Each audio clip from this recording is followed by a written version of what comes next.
Thirdly, to facilitate matchmaking between governments, financiers, and various partners. And fourthly, we are also gathered here to position water at the highest level of the global political and financial agenda, from G20 and COP30 to the UN 2026 Water Conference and beyond. So you can see that our goals are clear. Our intention is also very clear.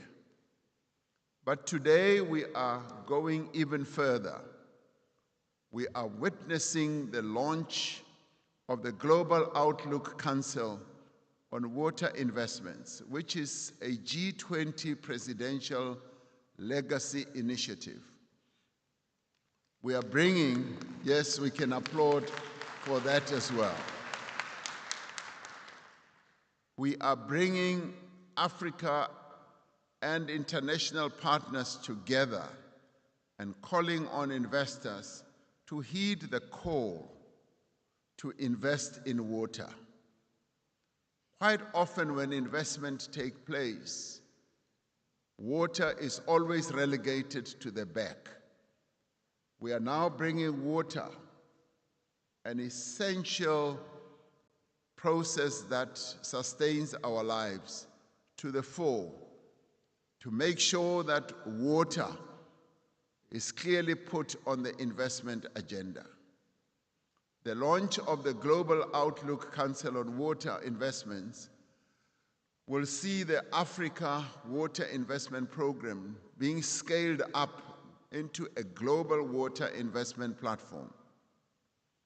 I would like to thank the Kingdom of Saudi Arabia for initiating the first G20 Water Dialogue when it was president of the G20 in 2020, which considered water as a key ingredient for socio-economic development, poverty alleviation, human health, and well-being.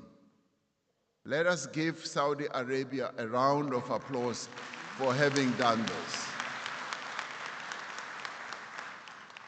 Now, this process was sustained by the subsequent G20 presidencies of Italy in 2021, Indonesia in 2022, India in 2023, and Brazil in 2024, having been initiated, as I said, by Saudi Arabia in 2020.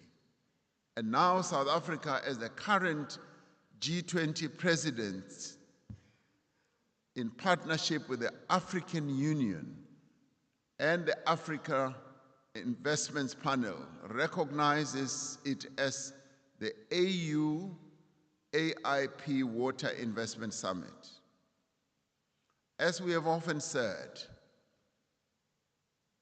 South Africa in its G20 presidency sees this G20 presidency as a presidency for Africa. And that is why we have positioned the AU as being part of our G20 presidency, because South Africa is an African country, and therefore we are bound to put Africa on the map of the global community. And it is for this reason that we have dubbed it an AU type of project. Now, the Global Outlook Council and the Global Water Investment Platform will serve as the world's premier high-level political and investment platform on water. It will track progress, unlock finance, report annually, and align efforts across the G20, the UN, multilateral development banks, and the private sector. We will, through this process, be able to have accountability to see whether progress is being made on investments in water. It will also mobilize the leadership, the capital, and also innovation that is required to transform water from a crisis sector into an opportunity sector. Last week, we were able to demonstrate the capacity and appetite of Africa on mega, really big projects, investments here in South Africa when I launched the second phase of a massive water project purification plant in the province of Gauteng. This plant is part of a development that will supply an extra 600 million liters of water a day to address the growing water demand across 4 of our South African provinces. This flagship project is a demonstration of our government's commitment to infrastructure investment, economic upliftment, and also ensuring sustainable water supply for future generations. This project, now the 600 million liters a day, adds to the 4,400 liters a day. Altogether, the project will be delivering 5,000 million liters a day of water into those 4 provinces. That is a massive project. We are looking forward to the alignment of the Global Outlook Council initiative with the investment theme of the 2026 United Nations Water Conference to ensure availability and sustainability management of water and sanitation for all. I am pleased to acknowledge the invited leaders that will work with the South African G20 presidency as co-chair in the leadership of this council. And they are President Sheikh Mohammed bin Zayed Al Nahyan of the United Arab Emirates, Prime Minister Mia Mottley of Barbados, Mr. Bill Gates, the co-chair of the Bill Gates Foundation.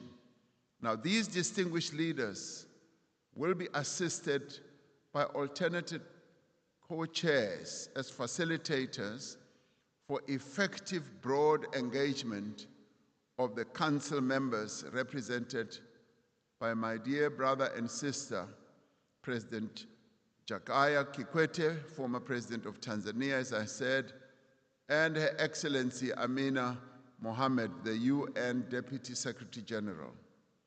Now, it is a great honor to inaugurate the following invited leaders as council members: President Luis Inácio Lula da Silva of Brazil, President Claudia Sheinbaum of Mexico, Crown Prince Mohammed bin Salman of Saudi Arabia, Prime Minister Narendra Modi of India, Prime Minister Anthony Albanese of Australia, Prime Minister Keir Starmer of the United Kingdom, Chancellor Friedrich Merz of Germany, and Prime Minister Giorgio Meloni of Italy, and President Ursula von der Leyen of the European Commission, President João Lourenço of Angola and African Union Chair, and President Bassirou Faye of Senegal, who is co-host of the UN 2026 Water Conference. Now, this council will be supported by a group of global leaders who will serve as council champions. Now, I wish to applaud these leaders who have really stepped up to confront and overcome a challenge faced by billions of people across the world when it comes to the need of water.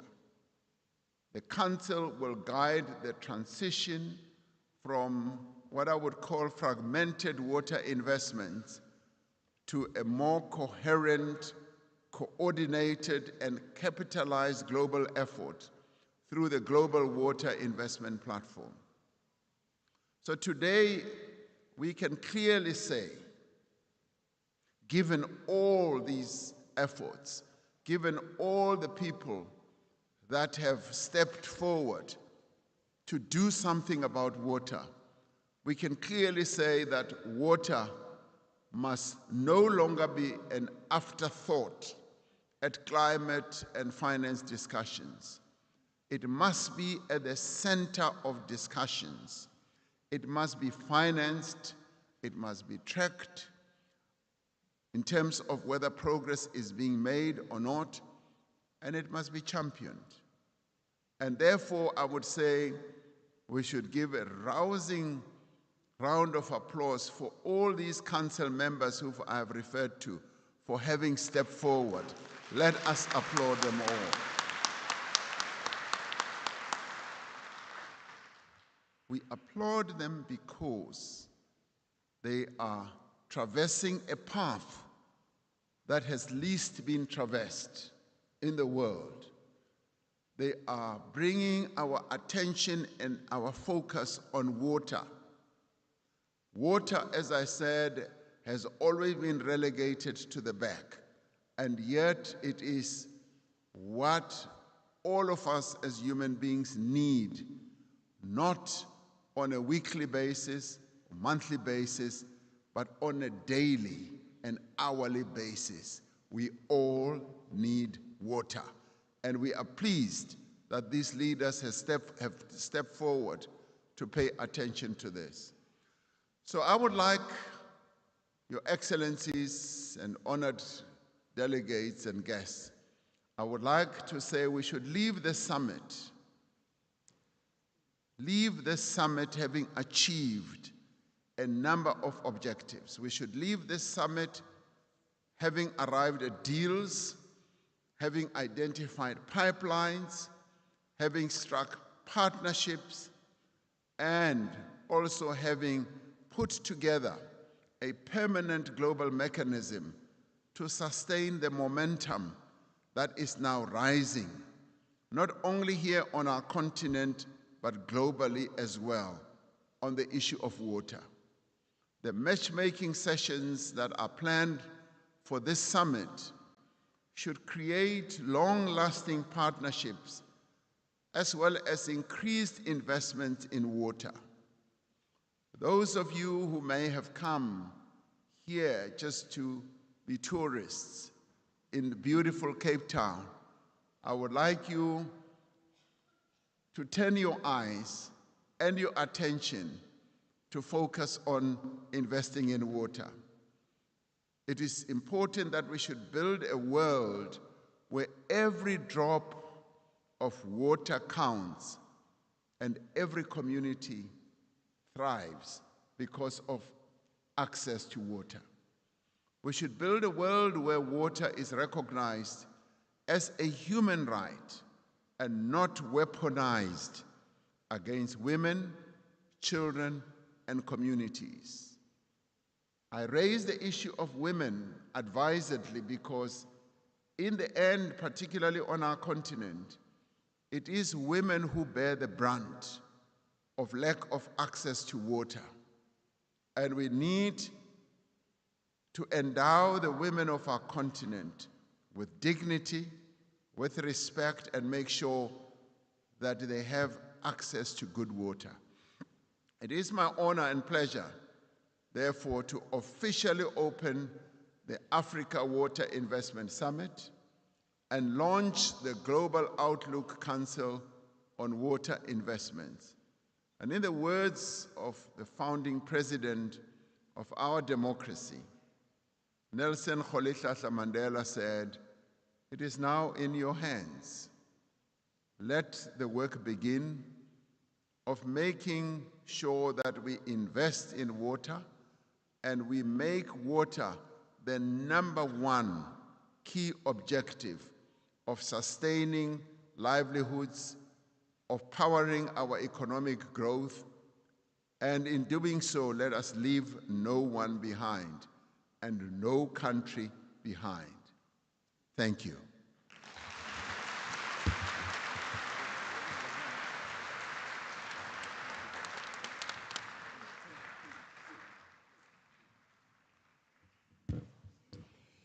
Thank you very much, Mr. President.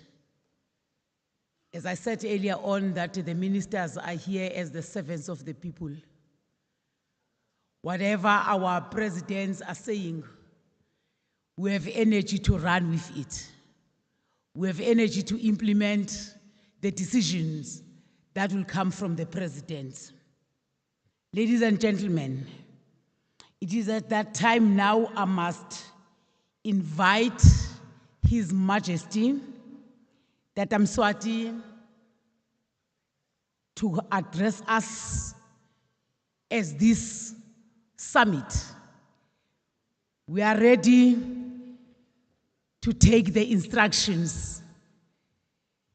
May I then invite His Majesty to take the platform.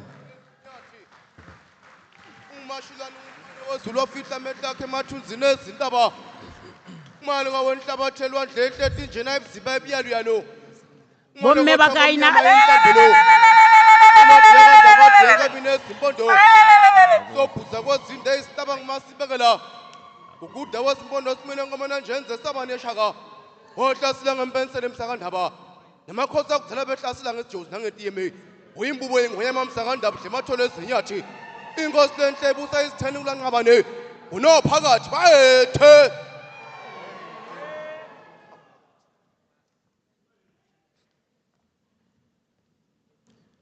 Your Excellency Cyril Ramaphosa, President of the Republic of South Africa and host of the summit, Your Excellency President Duma, President of the Republic of Botswana, Your Excellency the Vice President of Somalia, Your Excellency Jakaya Kikwete, former President of the United Republic of Tanzania and Board Chair of Global Water Partnership, Commissioner for Agriculture, Rural Development, Blue Economy and Sustainable Environment, African Union Commission, Honorable Ministers, Members of Parliament, Excellencies, Members of the Diplomatic Corps, our development partners and investors, distinguished ladies and gentlemen, we greet you all here in Cape Town,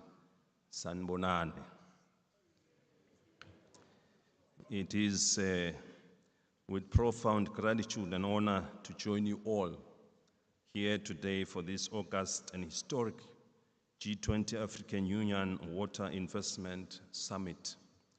We wish to extend our heartfelt appreciation for the warm hospitality extended to all of us since our arrival in this beautiful city of Cape Town with its stunning natural aura and diverse landscapes.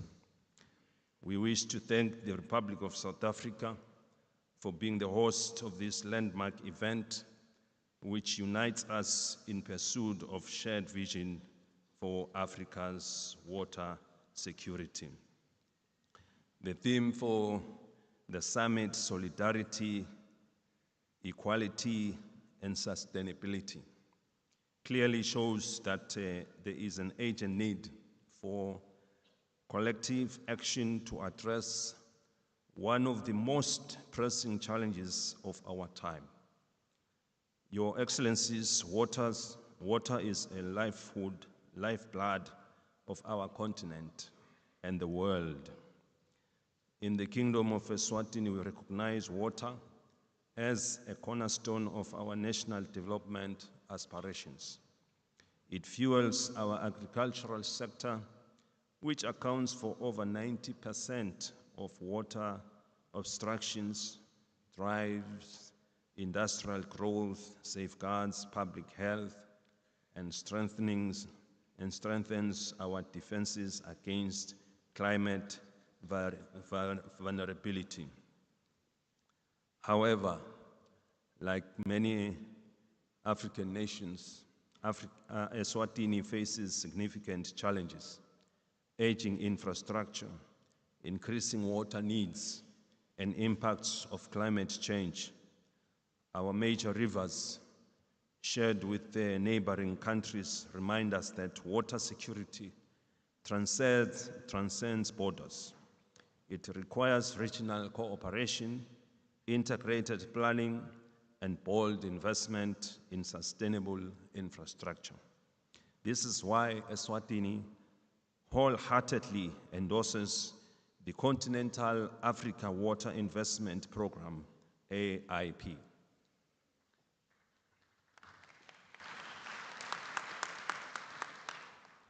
The AIP is not merely a framework. It is a transformative platform to mobilize the estimated $30 billion needed annually to close Africa's water investment gap. It aligns seamlessly with our National Development Plan, climate adaptation priorities, and the country's commitment to achieving the United Nations Sustainable Development Goal 6, ensuring access to clean water and sanitation for all by 2030. Moreover, it advances Agenda 2063, the Africa we want, envisioning a prosperous and united continent. In Eswatini, we are taking decisive steps to translate this vision into reality. We have constructed dams that are used for irrigation and providing clean water for our communities. Currently, we are also engaging with financial institutions to construct more dams to support agriculture projects and clean water supply. With the support of the African Union, the Global Water Partnership Southern Africa, and the Green Climate Fund, we are developing the Eswatini Water Investment Program, set for completion by the end of 2025. This program will serve as a blueprint for mobilizing resources and implementing high-impact water projects. We are pleased to highlight that we have new bankable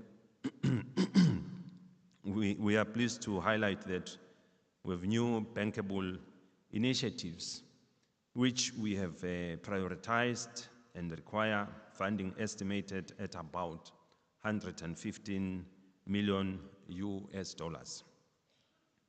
We have collaborated with our neighboring countries to develop water projects which are contributing immensely to our agricultural sector and other water requirements of our people. Eswatini has also been developing a number of dam water supply projects with the support of our development partners and financial institutions to improve water security. The preliminary investment required for our national potable water, sanitation, and hygiene wash master plan is estimated to be around $2 billion. These projects are designed to enhance access to clean water, improve sanitation, strengthen climate resilience, and unlock economic opportunities across multiple sectors. To achieve these ambitions, we appeal to development partners, financial institutions, private investors, and multilateral institutions to join us, as these projects require a lot of funding. We welcome innovative finances models, including including public-private partnerships, blended finance and access to climate finance mechanisms such as the Green Climate Fund, the Global Environment Facility, and the Adaptation Fund. These partnerships are critical to scaling up investment and ensuring long-term sustainability in attaining the set targets. As a nation, Eswatini is committed to transparency and accountability. We proudly support the Africa Water Investment Scorecard, which will enhance performance tracking and ensure that our collective efforts deliver measurable results. This summit provides a unique platform to showcase bankable, climate-resilient projects from across Africa, fosters regional cooperation on transboundary water resources, and attract global and continental finance to transform our water systems.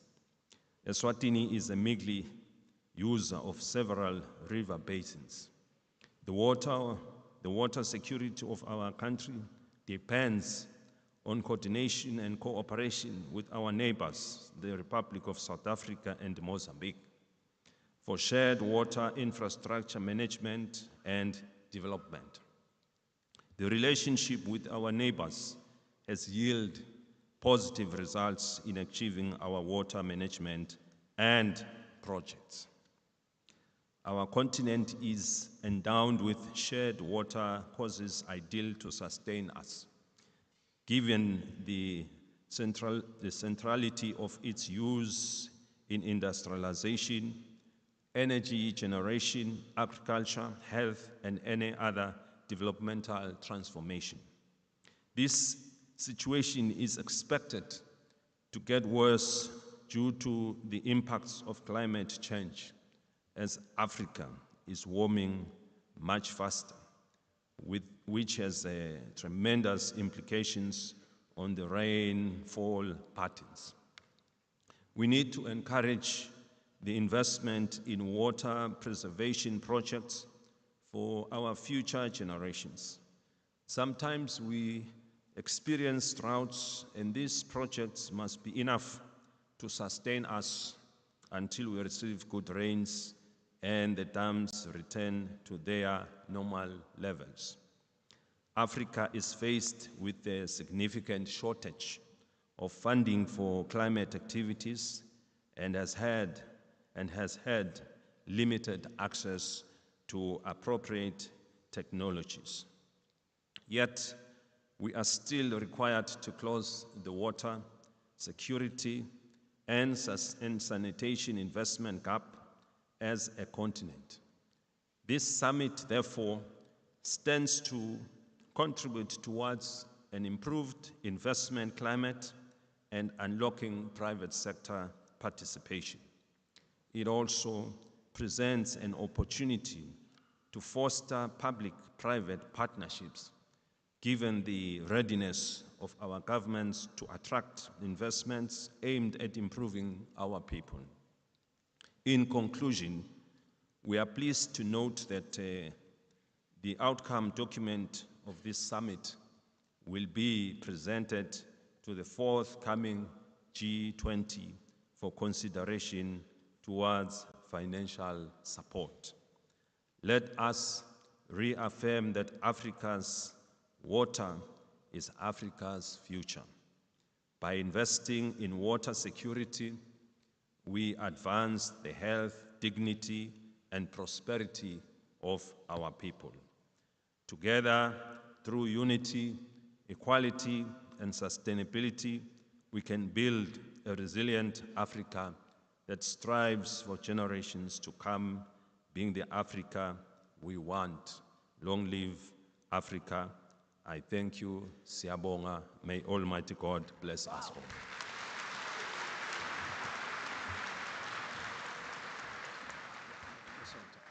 Ungumashilwane ngumbane wezulu wafihla amehlo akhe emathunzini ezintaba.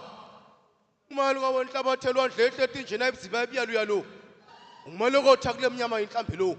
Makiya ngezimnyama ezihlangu khona phezulu komhlanje wendoda. Inkosi lenhlembu usayitheni kulanqabane. Wena ophakathi bayethe. Thank you very much, His Majesty. I think all our investors and financiers are here. They have listened to you. You are calling all of us to action. His Excellency, the President of the Republic of Somalia, is represented by the Deputy Prime Minister, His Excellency Jibril Haji Abdi. Can you give us a big round of applause as we appreciate the DPM taking the lead?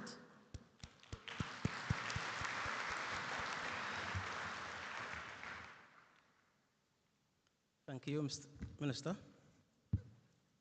Your Excellency, President Matabela, Your Excellencies, heads of states and government, honorable ministers, ambassadors present, distinguished delegates, ladies and gentlemen, all protocol observed, good morning. It's a great honor to address this distinguished gathering at the African Water Investment Summit. I convey warm greetings from His Excellency Hassan Sheikh Mohamud, President of the Federal Republic of Somalia, and express our appreciation to the Republic of South Africa, the African Union Commission, the AU Continental African Water Investment Program, the Global Water Partnership, and the Au-Aip International High-Level Panel on Water Investment and African Union Development Agency for convening these critical events. This summit, convened under the South Africa's G20 presidency, comes at the defining moment, one in which water security, economic growth, poverty eradication, and climate resilience must advance together hand in hand. Africa faces 3 billion annual water investment gap. This summit is not simply about discussions. It's about mobilizing real commitments, securing climate resilient water and sanitation projects, and ensuring that water becomes a driver of sustainable development and prosperity across the continent. The objectives before us: mobilizing finance, advocating for improved access to funding, strengthening governance, showcasing bankable projects, and promoting enabling legal frameworks are exactly what Somalia seeks to achieve in our water sector transformation. Somalia faces harsh climate change challenges, frequent droughts, destructive floods, and chronic water storage that threaten its lives, livelihoods, and stability.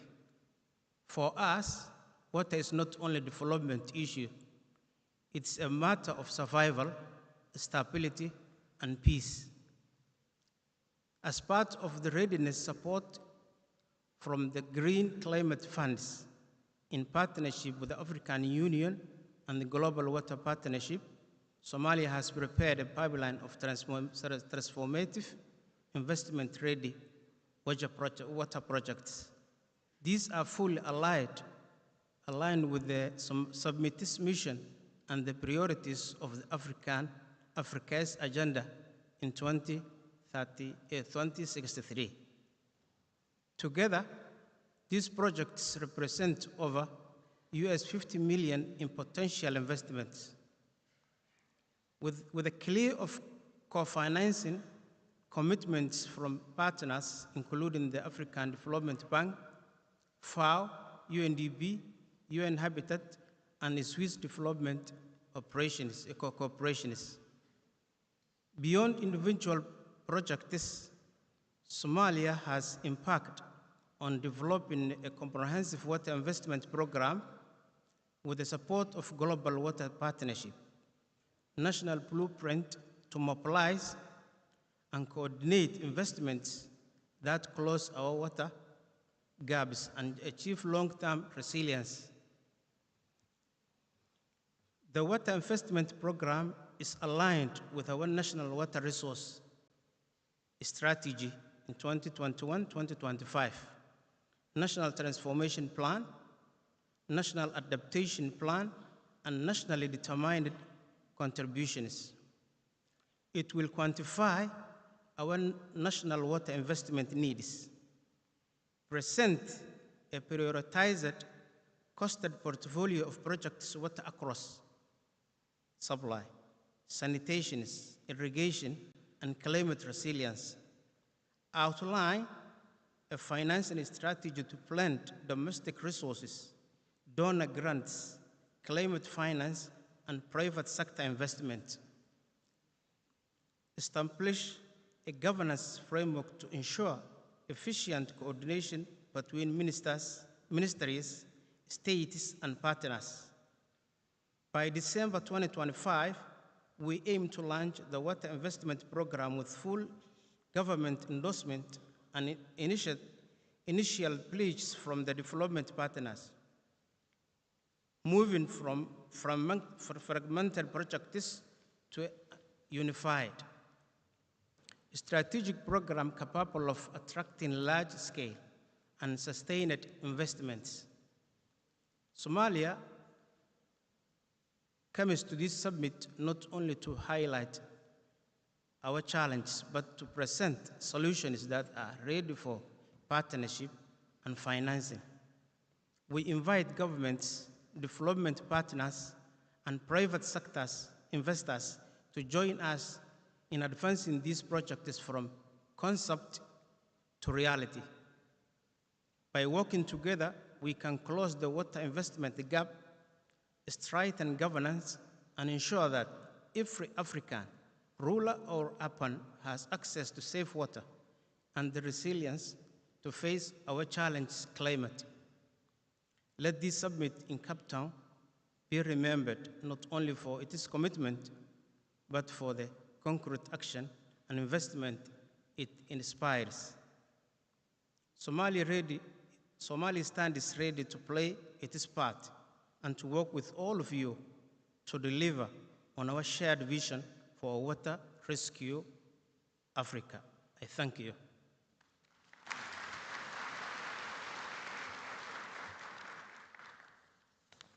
Thank you very much, Deputy Prime Minister of Somalia. Indeed, we are on track. We are going to ensure that all what our leaders have said here is taken into a serious high-level consideration. Ladies and gentlemen, allow me to invite the President of Botswana, Advocate Duma Bogo. Can we give a round of applause, please?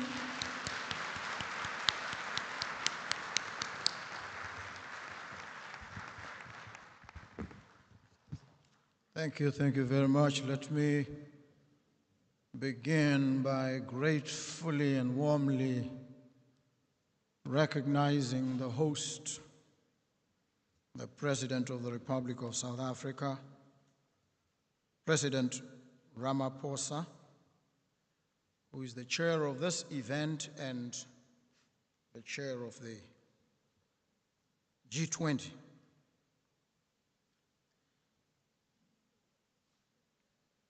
Let me recognize His Majesty, King Mswati III of Eswatini, Your Excellency, former President of the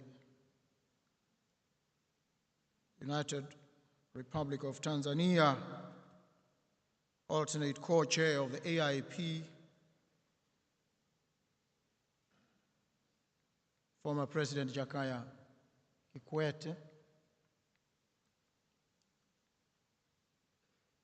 Your Excellencies, representatives of presidents, ministers present here, distinguished guests, ladies and gentlemen, it's a great honor for me to be here with you today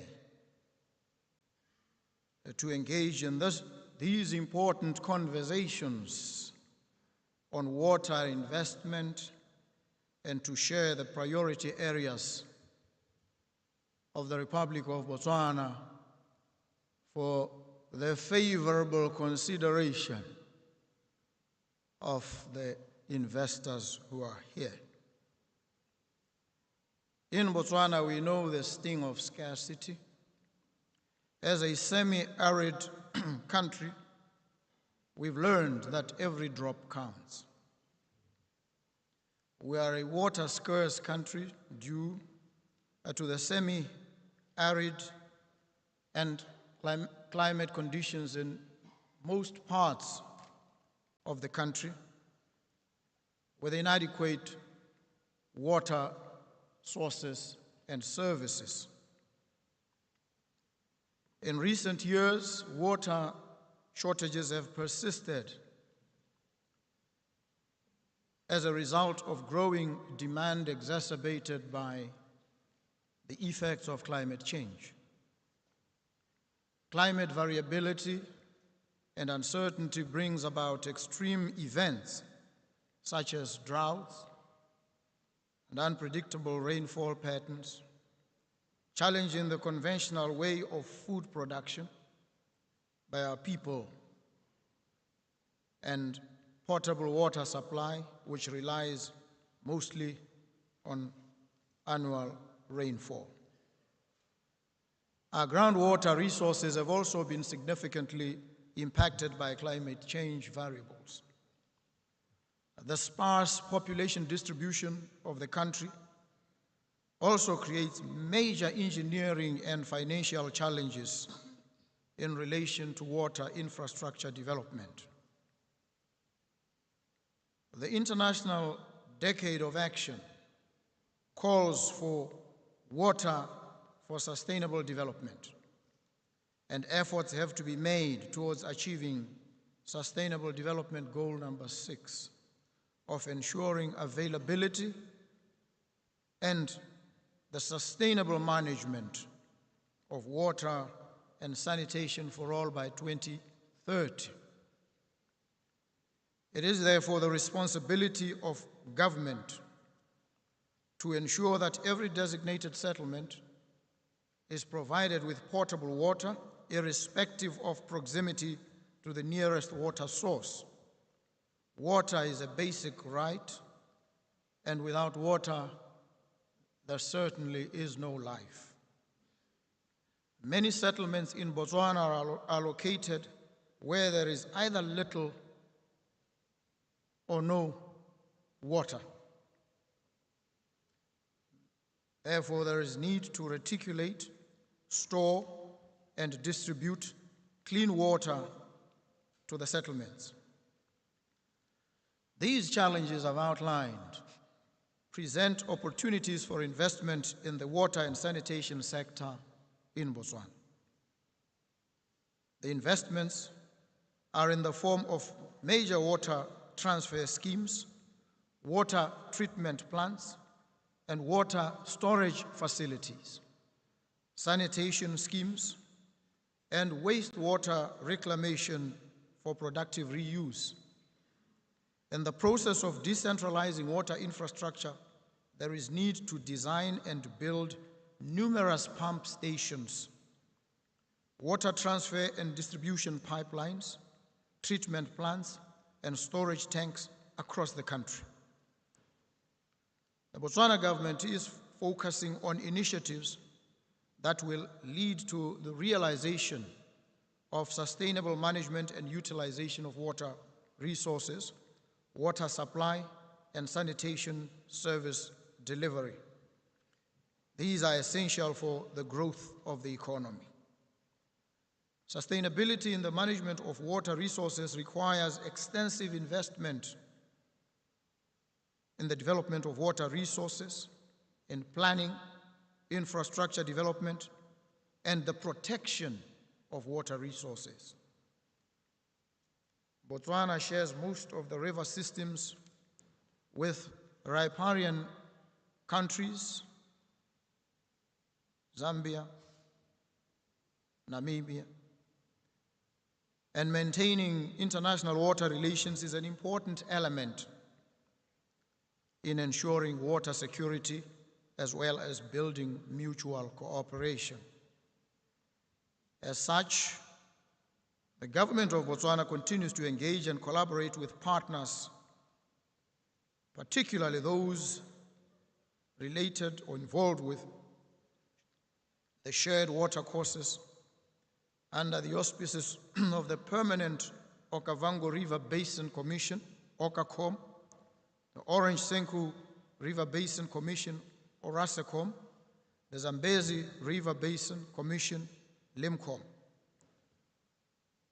Some actions to promote water for cooperation include legal and institutional dimensions of transboundary water cooperation, data information, knowledge, and technical support for transboundary water cooperation, capacity development for transboundary water cooperation, funding and financing for transboundary water cooperation, and infrastructure development. Botswana is one of the 4 Southern Africa nations that could become highly water stressed by 2040 under a business as usual scenario. It is therefore important to move towards a risk management approach in water planning and management to ensure water availability for better economic growth. Adaptation to climate change will involve tailor-made interventions that are thoughtfully integrated into existing development processes and activities. The government of Botswana is making deliberate efforts to change the trajectory of our developments by embracing investment by the private sector and allowing the private sector to do what it knows best.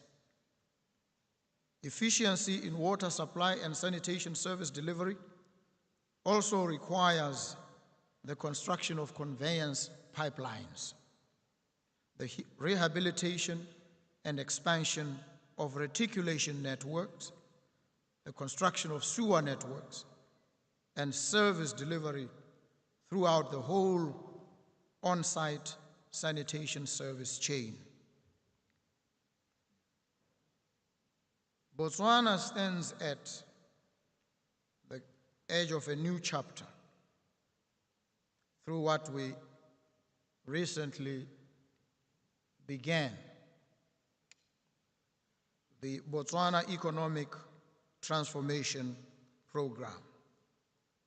This is a program that aims to ensure that innovation, enterprise, and local ambition fuel our journey to a new future of prosperity. We are building a political and economic position which will open doors to those, the investors, who are ready, willing, and able to build with us. This is a call to action for thinkers, investors, entrepreneurs, and institutions with bold ideas that can spark real economic progress.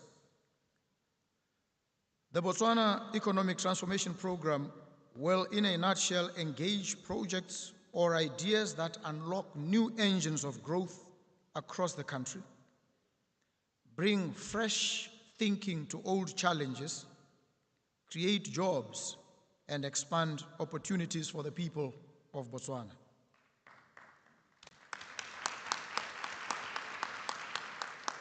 We trust that it will also position Botswana competitively in the region and globally, and support inclusive and sustainable development, not just growth. Botswana critically needs investment in water and sanitation infrastructure. This summit couldn't have come at a more opportune time for Botswana. As we intensify the involvement of investors in resolving the water challenges I've enumerated, these are opportunities for African and global investors to partner with us for shared returns. Let us therefore take this occasion, take advantage of it as custodians of a shared and precious inheritance to ensure that we act collectively, we act for the best interests of the African continent and each other, and we provide our countries, our continent, with the water that it needs to thrive. So thank you. Thank you very much, ladies and gentlemen. Thank you for the privilege of your company here today, and the pleasure of your kind attention. Thank you so very much.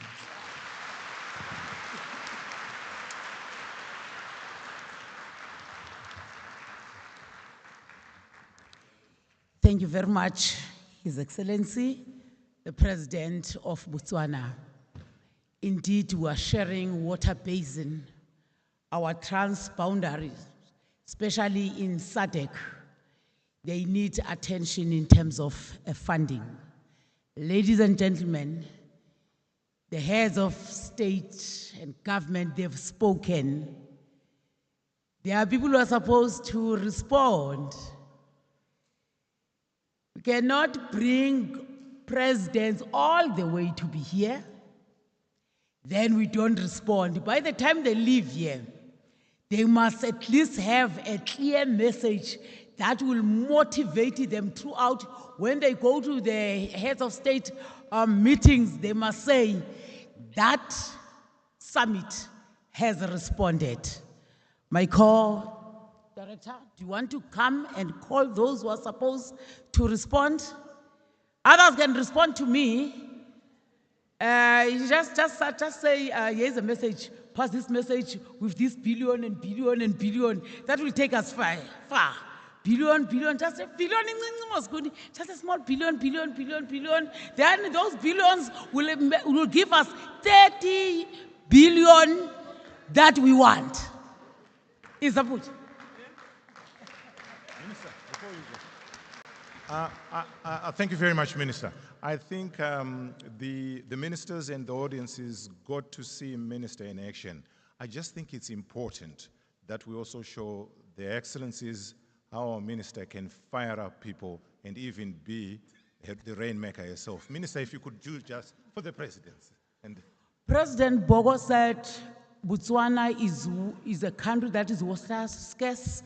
President Ramaphosa said that we are in control of serious things like rivers, waters, dams. So clouds are gathering.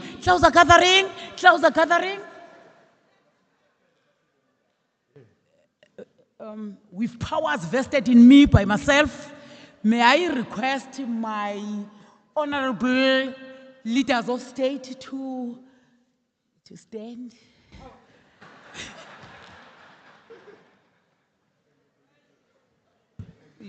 And all delegates. Where's the roving? Where's the roving mic? Roving mic. Because now we really want to invest in water, but there must be rain. With these presidents here, there's no way that you cannot have rain. Clouds are gathering, Tata, clouds are gathering, it's raining.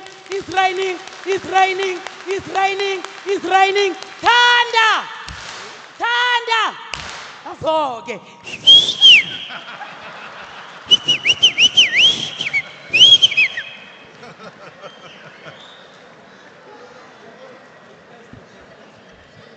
I knew that was going to get the room warmed up. She's nicknamed Baby Water here. That's her nickname. Thank you very much, Your Excellencies, and thank you, Minister, again, showing your passion in what you do. Now, as the Minister said, it's time to get to hear also the other side. The clarion call has been made by His Majesty, by the presidents, but now may we hear also from those who dirty their hands in the issues of money. His Excellency, the President of the Republic of South Africa says he's smelling money. So we have a person here who probably he might have been smelling. May I call the Executive Secretary of the African Union Development Agency, Her Excellency Nados Bekele Thomas, to come up here to you respond from this podium, yes. And then, if I may also just, because of time constraints, if we could just limit it to 5, it's okay. A round of applause.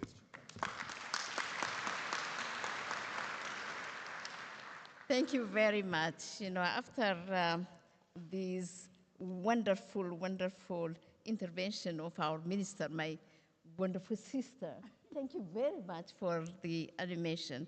I would really like to be brief and to acknowledge His Excellency President Cyril Ramaphosa, the President of the Republic of South Africa, Chair of the G20, but Chair of our also Presidential Infrastructure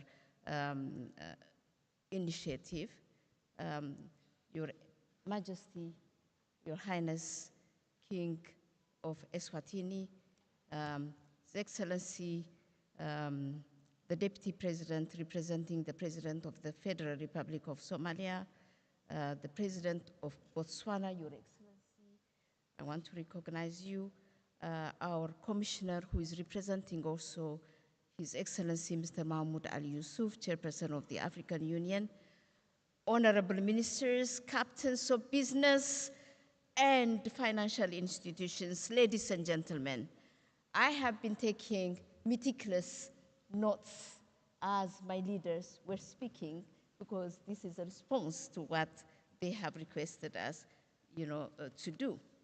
And our job as a development agency is really to implement the decisions, their instructions carefully.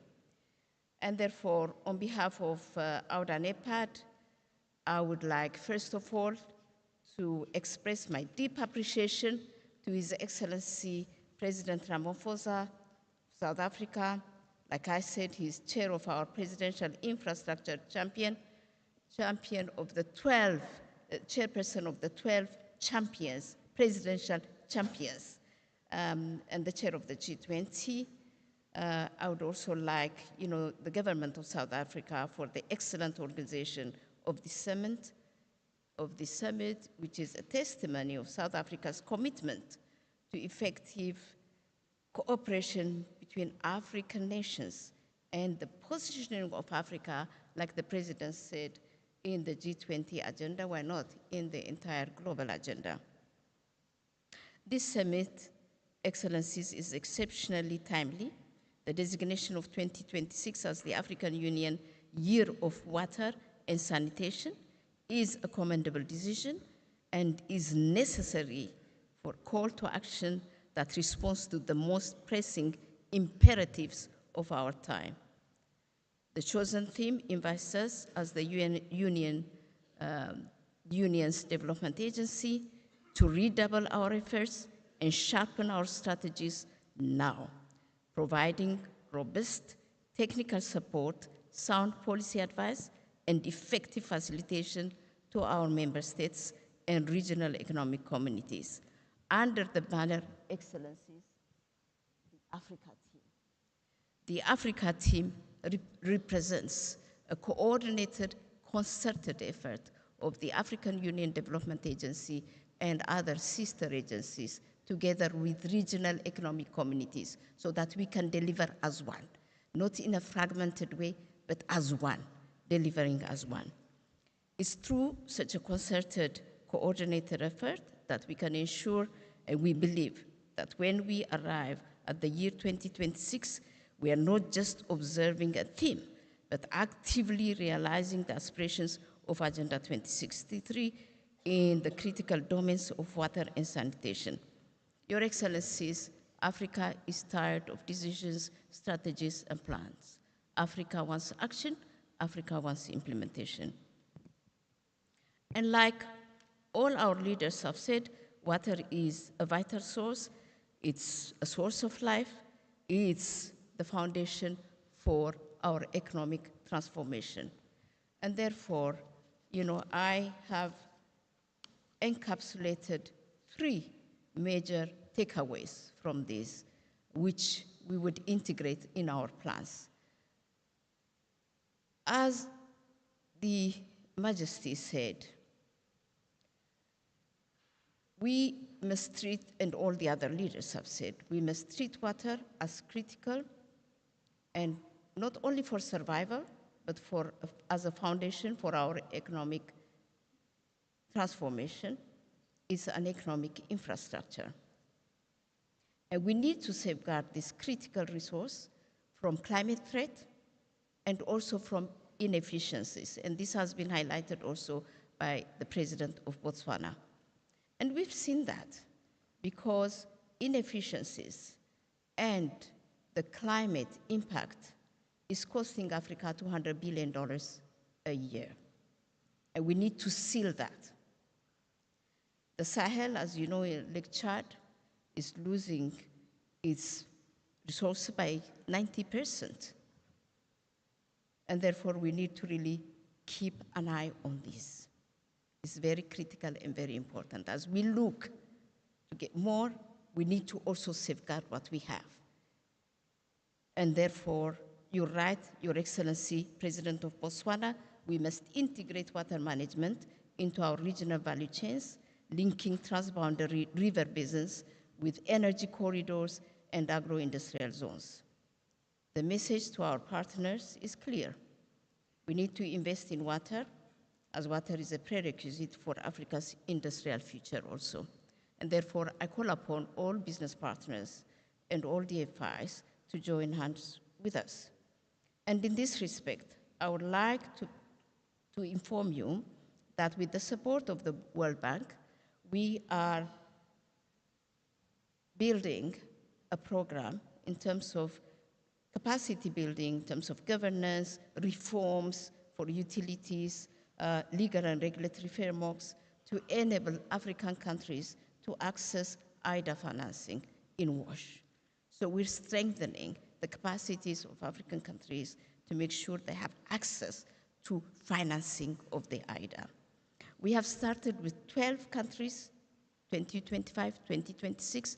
We're going to increase the number of countries so that African countries would establish their programs on WASH properly and have access to resources that are there with the World Bank.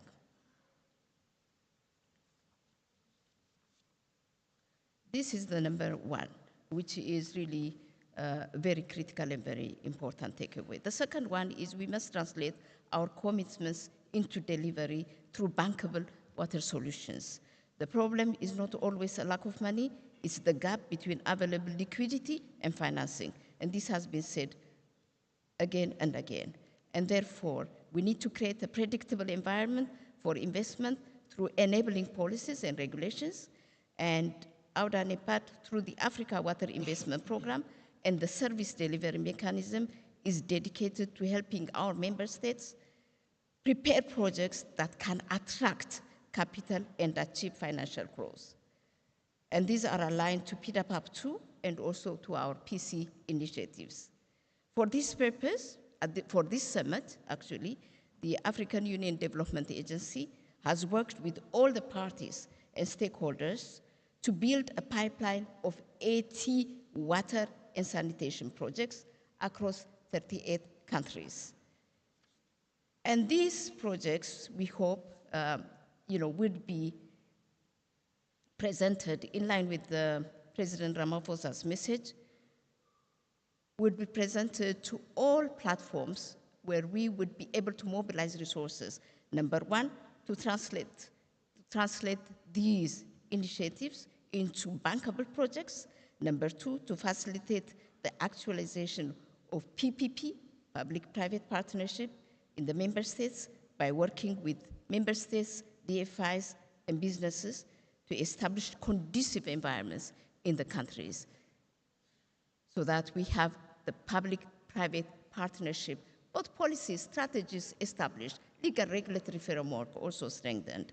The third one is to present these projects at market sounding events and investment fora, including the upcoming October Luanda Financing Summit. You're all invited to the Luanda Infrastructure Financing Summit, which will take place, of course, in Angola, and then followed by the November G20, the COP conference, the UN Water Summit, etc. So these projects are going to be developed further to make sure that we would have projects that would be really concretized within the coming 3-4 years. The third is universal access, as suggested by all leaders. Universal access to water is possible, but it requires a shift to systemic change. We must move beyond a focus on individual projects to building sustainable systems. This means operationalizing performance-based grant schemes to attract private capital, expanding our digital monitoring systems, and deepening utility reforms. It requires a new way of working where accountability is paramount. And we use tools like the Au-Aip Water Investment Scorecard to track our progress. Building on these outcomes, we would also see that, our PC platform, Your Excellency Chair, when we were talking earlier on, would also include and integrate WASH. The WASH would be integrated in the PC water portfolio. This initiative would certainly help us institutionalize top-level political engagement, driving transformative change through high-level advocacy and peer accountability. It would mobilize domestic resources and align efforts across all relevant sectors: health, education, finance, and water, to close the investment gap and achieve universal access by 2030. We stand ready with your sovereign mandate to operationalize this initiative and deliver the results our people deserve.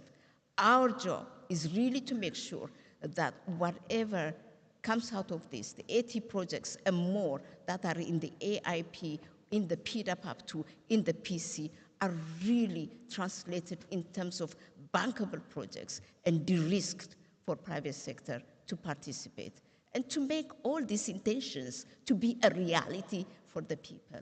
Our people are impatient and they need response. So we depend and count on all partners to make this a reality. I want to thank you very much. Yes, time is up. Yes, I want to thank you very much. Our job is nothing but translate all this in terms of action and make sure that we implement them and we are accountable. Thank you very much.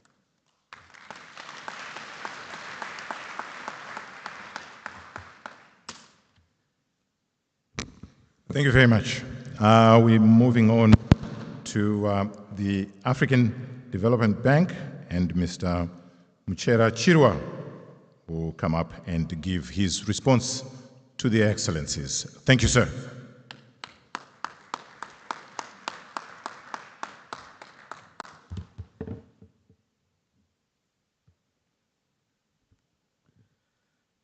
Your Excellency, President Cyril Ramaphosa, President of the Republic of South Africa, and Chair of the G20 and our gracious host, Your Majesty King Mswati III of Eswatini, Your Excellency President Duma Boko, President of Botswana, Your Excellency the Deputy Prime Minister of the Federal Republic of Somalia, Your Excellencies, Ambassadors, High Commissioners, and heads of diplomatic missions present here, Your Excellency Jakaya Kikwete, former President of the United Republic of Tanzania and alternate co-chair of the AIP High-Level Panel on Water Investments in Africa, distinguished representative of the chairperson of the African Union Commission, Your Excellency Commissioner for Agriculture, Blue Economy and Environment, Moses Vilakati, Honorable Pemi Majodina, Minister of Water and Sanitation of the Republic of South Africa, honorable ministers from other African countries present here, distinguished participants, ladies and gentlemen. It is a great honor for me to stand here before you this morning on behalf of the African Development Bank to present to you a statement which is really a voice representative of the support and that of other sister multilateral development banks actively supporting the water sector here in Africa. But first of all, allow me to convey apologies from the President of the African Development Bank, Dr. Akinwumi Adesina, who would have loved to be here today, but has been unable to join us due to other conflicting engagements. Your Excellencies, our objective as multilateral development banks, subject to further discussions and refinement amongst ourselves, is to culminate into a joint statement that responds to the needs and aspirations out of this summit. We at the African Development Bank and other MDBs, in the framework of this summit, prioritize water security and recognize the centrality of water in almost all sustainable development goals for Africa's economic growth, social development, and for the creation of sustainable jobs in an ever-growing context affected by climate change.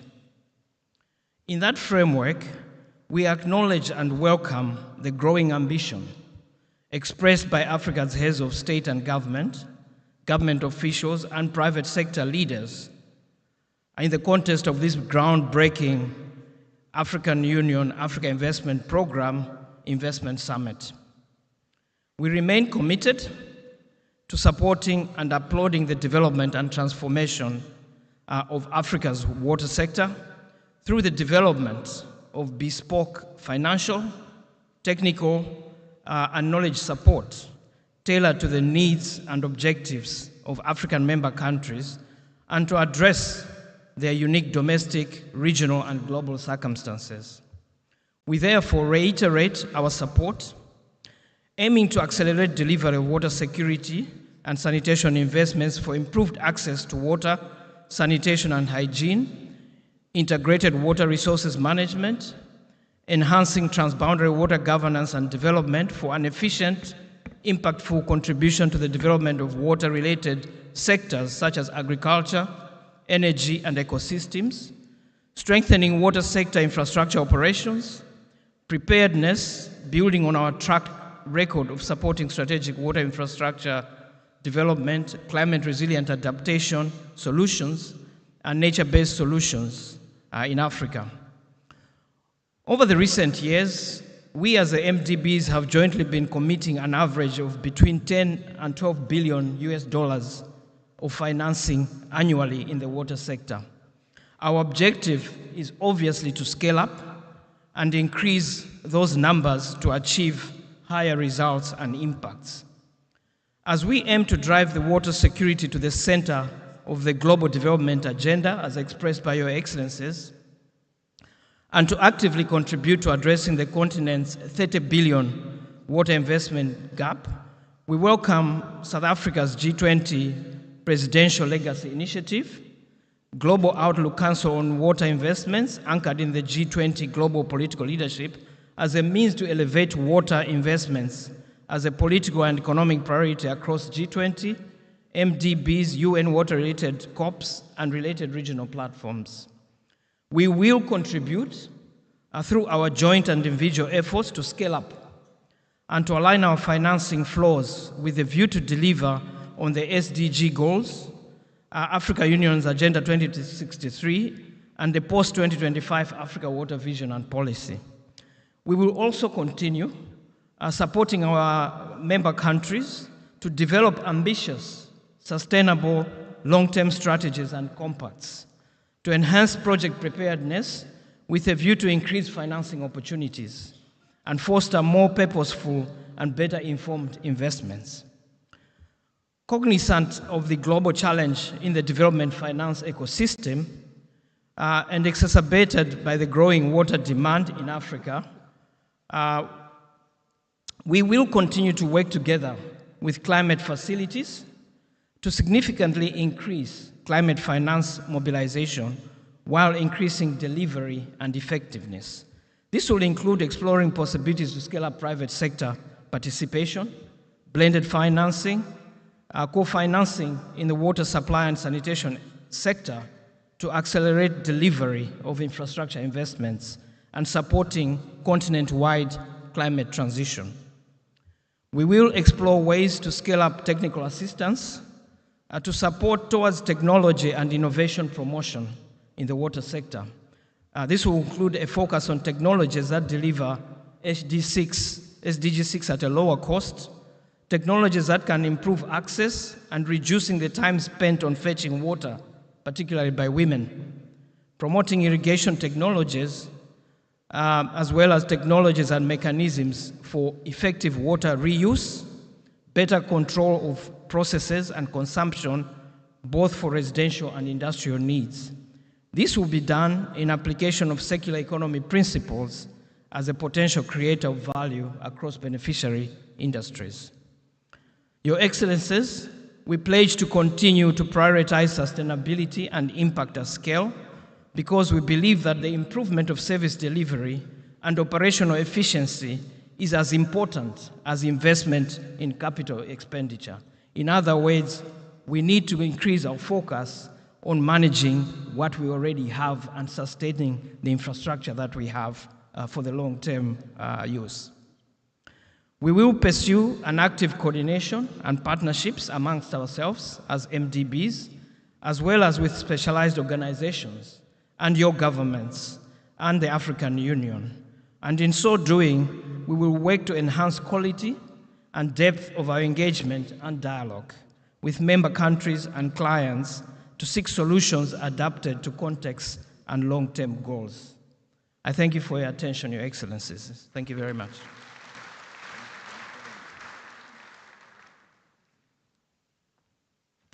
Thank you very much, Mr. Muchera from the African Development Bank for giving those commitments, and I'm sure ministers of water and those who are involved in water were intently listening. May I call upon the former president of the United Republic of Tanzania, His Excellency Jakaya Kikwete, who is the co-chair of the AIP High-Level Panel on Water and Investment. Sir, this is Heads of State Round 1, Summary and Key Outcomes.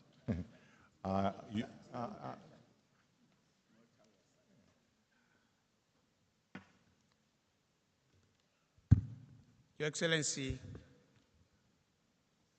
Matamela Cyril Ramaphosa, President of the Republic of South Africa, Your Majesty King Mswati III of the Kingdom of Eswatini, Your Excellency Duma Boko, President of Botswana, the Deputy Prime Minister of Somalia, Honorable Ministers, development partners, representatives of international and regional organizations, invited guests, ladies and gentlemen. Well, I thank you, President Ramaphosa, for the invitation to be part of this historic meeting, but more significantly for me, for being invited to join the Global Outlook Council on Water Investments as the alternate co-chair. I'd like to make it known to you, to Your Excellency, and to all my leaders present and distinguished participants present here today, that I've accepted to join the Council. I promise to try my best to live up to your expectations and that of those who thought of me when deciding on who to be member of the Council. My acceptance to join is guided by two factors. One, the importance I attach to the work of the Global Outlook Council. I know the circumstances behind its conception and its establishment. As such, I could not have declined. Especially, I could not say no to President Cyril Ramaphosa, a leader I have very high regard for. It would have been an act of irresponsibility on my part. And two, I'm aware that if the Council succeeds in delivering on its objectives, Africa and the people of Africa stand to benefit immensely. I understand the enormity of the water-related challenges facing our dear continent. There are today over 400 million people who are without access to clean drinking water on the continent. And 700 million people do not have access to good sanitation. Also that the social and economic sectors do not get all the water they need to thrive. It is in this dire situation of reality on the ground in our continent which led the high-level panel on water, co-convened in 2016 by the UN Secretary General Ban Ki-moon and the then President of the World Bank, Jim Kim, to recommend in the outcome document in 2018 that Africa needed a specific water investment program. The panel comprised of 11 sitting heads of state and government from Australia, Bangladesh, Hungary, Jordan, South Africa, Mauritius, Mexico, the Netherlands, Peru, Senegal, and Tajikistan. You will see of the 11, 3 were heads of state from Africa. We were ably represented. On receiving the recommendations of the high-level panel on water investment convened by the UN and the World Bank, the governing council of the African ministers, the governing council of the African Ministers' Council on Water, AMCOW, decided to act.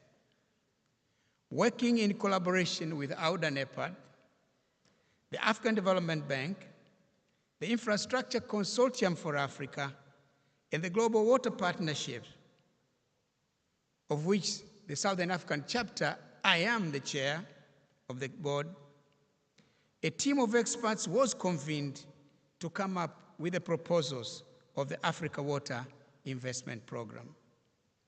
The outcome of the work of the experts was the conception of the Africa Water Investment Program, AIP, which was adopted by the Assembly of the African Union Heads of State and Government at the 34th Ordinary Session of the African Union Summit on the 7th of February in 2021.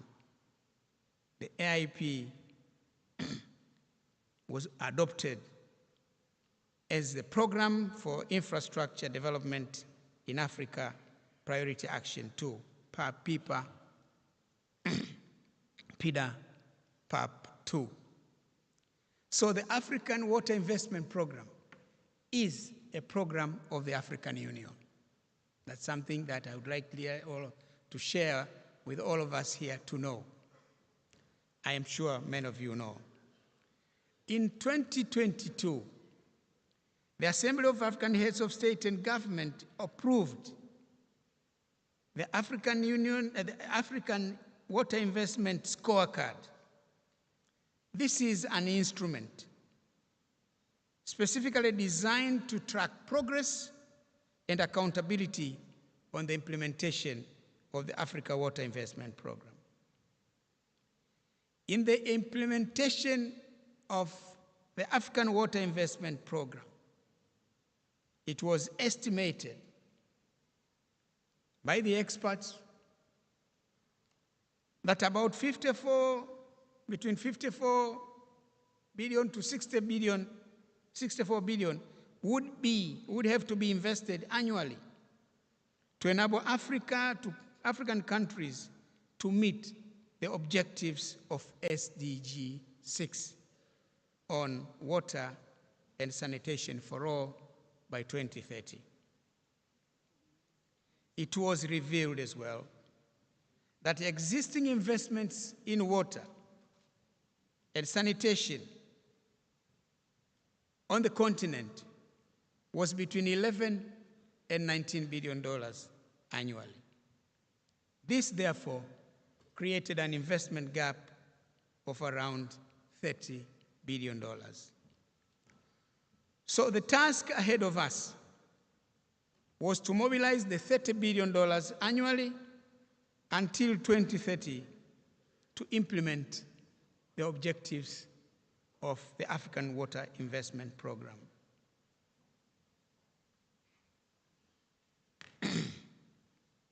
And by so doing, we'll be implementing the objectives of SDG 6.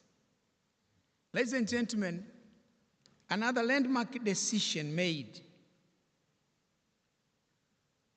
by the high-level panel was to establish a high-level panel on Africa Water Investment Program at heads of state level. The objective of the panel was to spearhead the mobilization of resources for the implementation of the Africa Water Investment Program. It was agreed that the panel should comprise of leaders from Africa and the global north. It was in this regard that President, now late, Hage Geingob of Namibia, and President Macky Sall, now retired, of Senegal, and Prime Minister Mark Rutte of the Netherlands, now also retired, became co-chairs of the panel. Also, 6 heads of state and government were proposed and appointed to represent the 5 regions. The King, His Majesty King Mohammed VI of Morocco for the North Africa sector region, His Excellency Adama Barrow of Gambia for the West Africa region, His Excellency Felix Tshisekedi of the Democratic Republic of the Congo for the Central Africa region, Your Excellency Cyril Ramaphosa for the Southern African region, and that time Uhuru Kenyatta, who later retired, for the East Africa, who was President of the Republic of Kenya for the Eastern African region. President Samia Suluhu Hassan of Tanzania was added to bring the female factor to the team in consideration of the fact that water problems in Africa have a female face, unfortunately.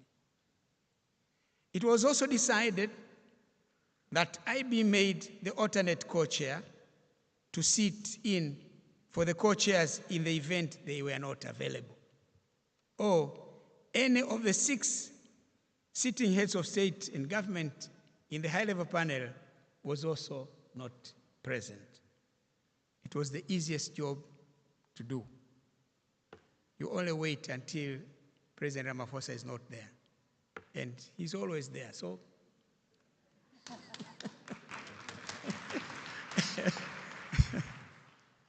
And again today, President Ramaphosa has appointed me alternate co-chair. I know he will always be there, so no problem. Your Excellencies, the high-level panel has been busy on behalf of the countries and peoples of our dear continent. On the 22nd of March, 2023, The high-level panel on water investments released its first report titled Africa's Rising Tide. This was during the UN 2023 Water Conference in New York. The report was outlining the pathways for countries to mobilize the $30 billion needed to close the existing water investment gap in Africa. It has factored the roles of governments, the roles of development partners, and the roles of the private sector in the implementation of the Africa Water Investment Program. It is a very elaborate document. And again, on the sidelines of the 78th UN General Assembly, in September 2023, the African Union Commission, in collaboration with the high-level panel on the Africa Water Investment Program, launched a campaign codenamed Mind the Gap, Invest in Water. It was meant to raise awareness and mobilize resources for implementation of the Africa Water Investment. In November 2023, the African Union Commission and the high-level panel launched the Africa Water Investments Action Plan. All these efforts, ladies and gentlemen, were part of the advocacy campaign to popularize the Africa Water Investment Program and mobilize support for its implementation. Your Excellency, President Ramaphosa, this summit today is another important milestone in the African Union and the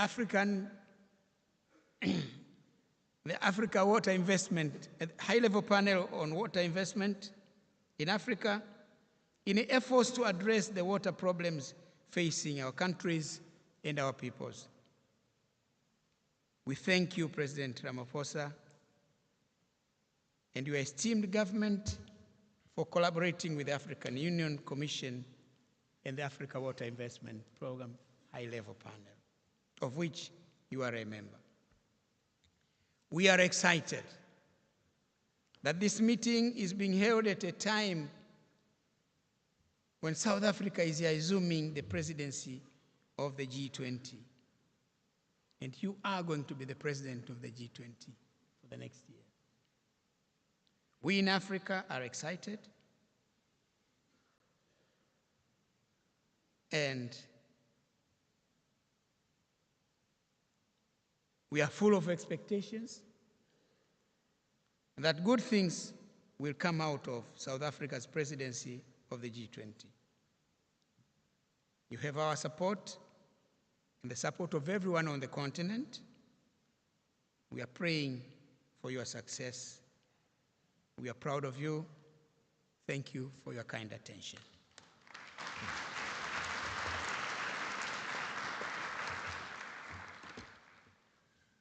Thank you very much, Your Excellency.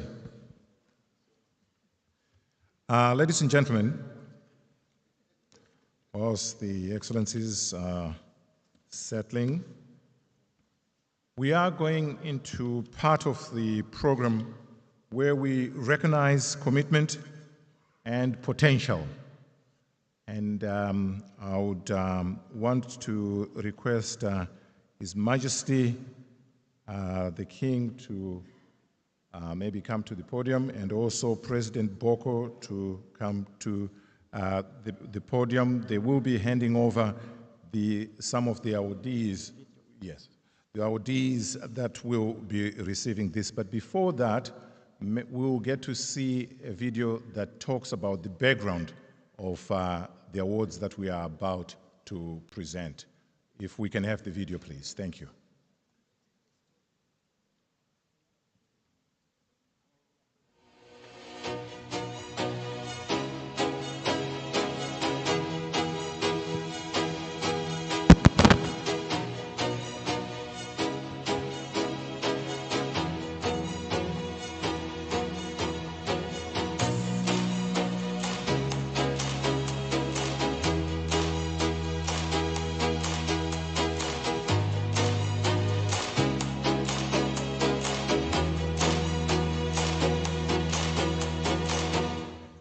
It is my sincere hope that the Water Changemaker Awards will bring the best of these innovations to light and link them with the due finance sources to enable them to scale up.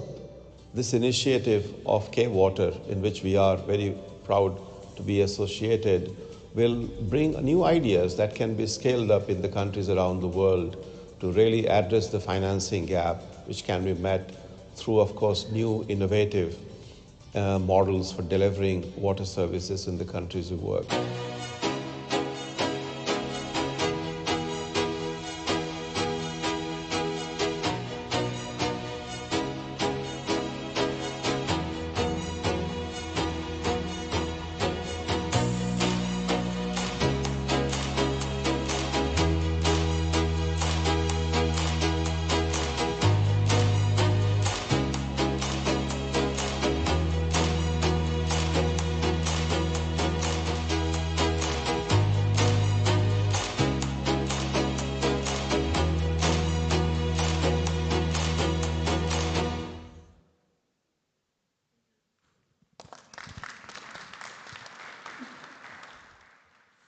So there is a technical committee that sits and adjudicates on these things, and we have the chair here, who is Jay. After 30 years of a career in the World Bank, Jay is the chair of the GWP Technical Committee and chair of the jury of water awards, Changemaker Awards, and also there's a partnership with K-Water, which is from South Korea. So Jay is going to be assisted also with Alex, who is, as you know, the CEO of GWP and AIP Secretariat. I will call out the awards, and His Majesty and the President of the Republic of Botswana will hand over the award. His Majesty will shake hands with those who have won. Now, drum roll if we have one. These are Presidential Global Water Changemakers Awards 2025. And the first recipient for this is His Excellency Cyril Ramaphosa, President of the Republic of South Africa, and the G20 Chair. The President looks very surprised. Yes, sir. So I haven't finished, Mr. President. Alex, before you give, let's just read why we are giving the President: for launching the G20 Presidential Legacy Initiative, Global Outlook Council on Water Investments, and hosting the AIP Africa Water Investment Summit. That's the reason, sir.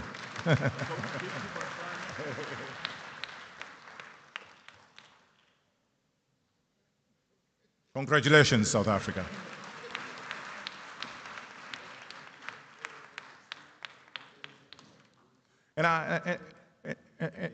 And Mr. President, I hope you know that it doesn't end here, because this is recognizing commitment and potential for change makers. So commitment to others. Again, a round of applause.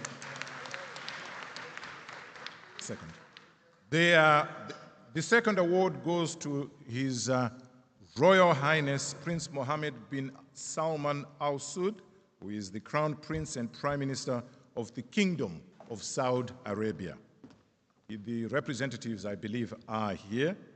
And again, he's getting this for launching the Global Water Organization as a transformative initiative to drive global cooperation on water, security, sustainable development, peace, and innovation. A round of applause for Saudi Arabia. Sorry? The Deputy Minister is receiving the award. He's coming up. Congratulations, Saudi Arabia. The Kingdom of Saudi Arabia.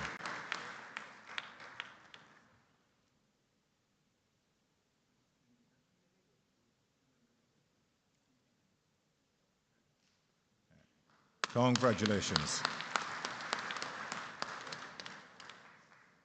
Thank you very much. Now,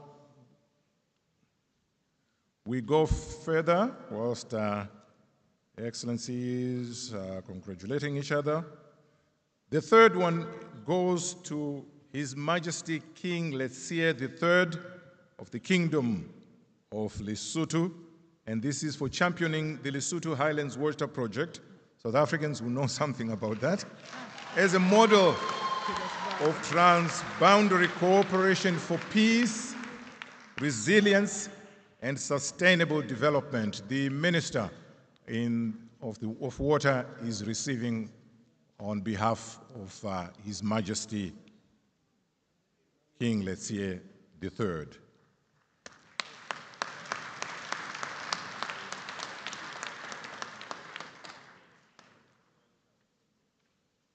And the fourth and final award, oh no, not final, the fourth award goes to His Excellency Bassirou Diomaye Faye, President of the Republic of Senegal. This is for co-hosting the upcoming UN 2026 Water Conference with the UAE and sustaining high-level global water diplomacy that prioritizes investment and solidarity. Congratulations to His Excellency Faye of Senegal and to the Republic of Senegal. The Minister of Water from Senegal and the Chair of AMCAO is coming to receive on behalf of the President. Round of applause. Alex.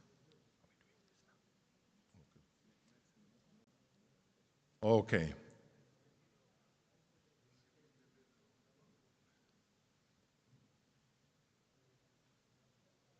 A round of applause again as he... Last but not least,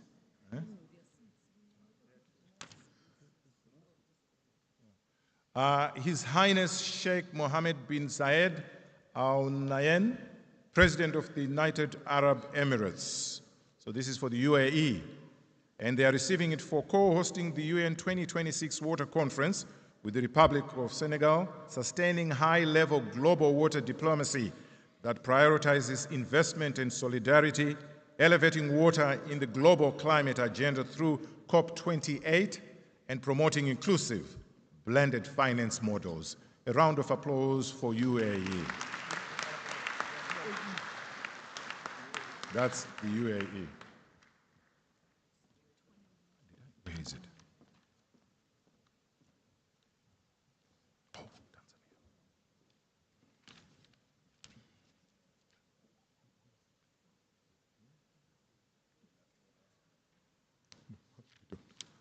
A round of applause, ladies and gentlemen.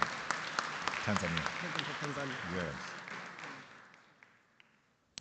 And lastly, Her Excellency Samia Suluhu Hassan, President of the United Republic of Tanzania, is receiving the award. And this is for developing the Tanzania Water Investment Program, advancing national and continental leadership in the water and climate space through strategic reforms, financing partnerships, and inclusive governance. A round of applause for the United Republic of Tanzania and to Her Excellency Suluhu Hassan.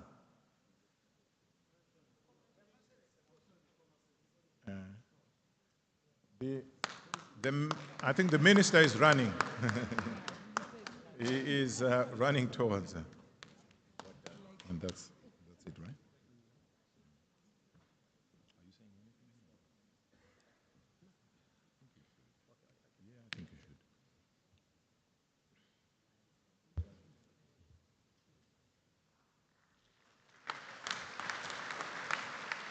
Yeah, I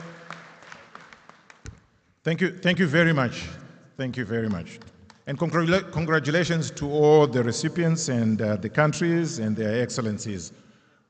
Ladies and gentlemen, maybe just...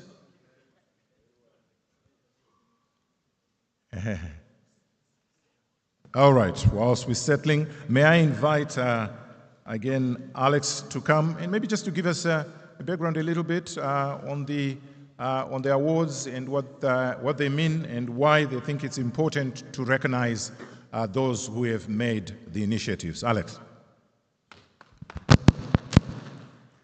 Your Excellencies, our host president, His Excellency Cyril Ramaphosa, Chair of the G20, His Majesty, King Mswati, the President of Botswana, Advocate Boko, former President Jakaya Kikwete, also our leader at the Secretariat of the Africa Water Investment Program, as well as alternate co-chair of the International High-Level Panel on Water. On behalf of the Global Water Partnership Organization, to which I assumed leadership, global leadership, just about 6 months ago in Stockholm, Sweden, we are very grateful for convening this summit and also launching the first ever Global Outlook Council on Water Investments. Mr. President, what you have done to the global water sector will be remembered in history. It's a significant milestone for the sector that has for so long been put on the sidelines. And yet, as the Honorable Minister Majordina often says, there cannot be dignity without water. We thank you, Your Excellencies, for your leadership. We hope that the partners that are here, having seen your demonstrated concrete leadership, launching the significant big project for groundwater just last week, one of the biggest, if not the biggest on the continent, and the leadership you have continued to demonstrate here, and seizing the G20 chairmanship to place water investments at the highest global leadership. That is significant. We thank you, we are truly honored, and the global community that are here, the investors, when they ask about leadership, it's here. Now, it's about the money, as you said, to flow. On behalf of the Global Water Partnership and all the partners that have been involved, we are honored for the responsibility that you have given us. Thank you very much, Mr. President, and thank you very much for all the leaders and the winners of the change makers. Thank you. Thank you very much. As we move towards the last session of this or afternoon, it is important that Excellencies, Presidents, I acknowledge that some of your colleagues that are not here, they are well represented. Honorable Dr. William is a senior minister representing the President of Barbados. We also have Honorable Minister Balala representing the President of UAE. We also have Honorable Al-Fadli representing the President of Saudi Arabia. We do have Minister of Energy and Water, Honorable Batista Geza, who is representing the President of Angola. We also have Dr. Anxious Masuku of Zimbabwe representing the President of Zimbabwe. We also have the Minister of Foreign Affairs and African Issues, Minister Mohamed Baysat, representing the President of the Western Sahara, the Sahrawi Arab Democratic Republic. We also have the representative of President of Mozambique, who's represented by the Minister of Public Works, Housing and Water Resource. It is important that I mention these so that the media must not think that it was this only president that adhered to the call, but they are representatives of all these presidents that I've just mentioned here. As I said earlier, Honorable President, that we do have the ministers of water, Algeria, Benin, Botswana, Cote d'Ivoire, Egypt, Eswatini, Ethiopia, Ghana, Kenya, Lesotho, Liberia, Libya, Malawi, Morocco, Mauritania, Mozambique, Rwanda, Somalia, Togo, Tunisia, Zambia, Zimbabwe, Angola, as well as Saudi Arabia. So these are the ministers that are physically here. Can we give them a round of applause? Thank you so much. The head of state have spoken. There was a response. Awards were received here. This is the Water Investment Summit. What is the framework of this declaration that will take us forward? May I invite the Commissioner, Utata Moses Vilakazi, on behalf of the AU to present a framework on the declaration. Honorable His Excellency.